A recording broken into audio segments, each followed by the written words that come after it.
Bismillahirrahmanirrahim. Assalamu alaikum. This is Mariam Sajjal from CID News Network, Islamabad.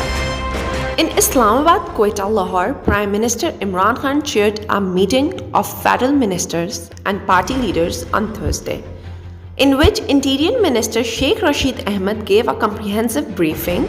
According to the sources, the meeting deliberated on the situation and recommended a proposal for payment of compensation to the families of the victims.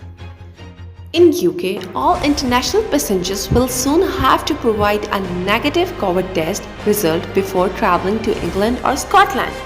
Arrivals, including UK nationals, will have to take a test up to 72 hours before leaving the country they are in. The new measures are expected to come into effect in England nearly next week and as soon as possible in Scotland. China has placed 11 million people in the northern city under lockdown after more than 100 new COVID cases were confirmed there.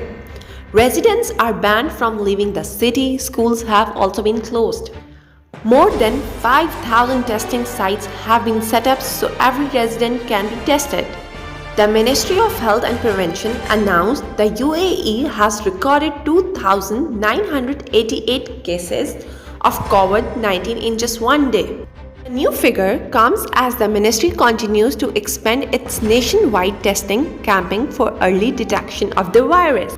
President Donald Trump has acknowledged that Joe Biden will be the next president of the United States and said his focus now is on a peaceful transition of power, a day after his supporters attacked the US Capitol. Trump pledges smooth transfer of power after Capitol riot.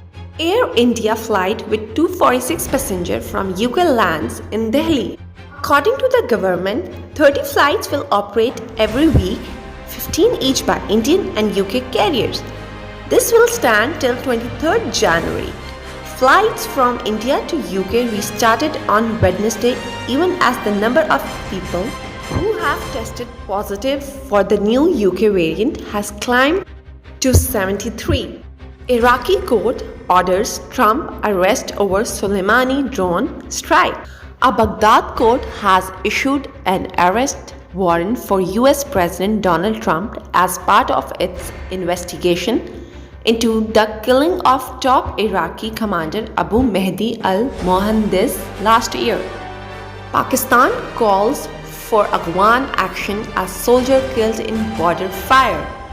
Pakistan has called on the Afghan government to take action against armed groups a day after a Pakistani soldier was killed in a cross-border attack in the northwest frontier between the two nations. You are watching CID News Network, Islamabad.